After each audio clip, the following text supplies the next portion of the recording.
তোমরা দেখো গো আসিয়া কমলা নৃত্য করে থমকিয়া থমকিয়া তোমরা দেখো গো আসিয়া।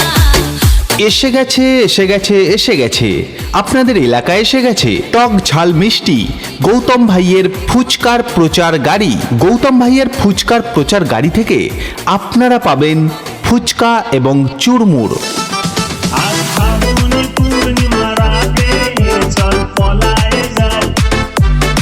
এসে গেছে এসে গেছে এসে গেছে আপনাদের এলাকায় এসে গেছে টক ঝাল মিষ্টি গৌতম ভাইয়ের ফুচকার প্রচার গাড়ি। গৌতম ভাইয়ের ফুচকার প্রচার গাড়ি থেকে আপনারা পাবেন ফুচকা এবং চুরমুর। খাক যত ভালো খাবার বিরিয়ানি কাবাব। গৌতম ভাইয়ের ফুচকা কিন্তু দাদা লাজবাব।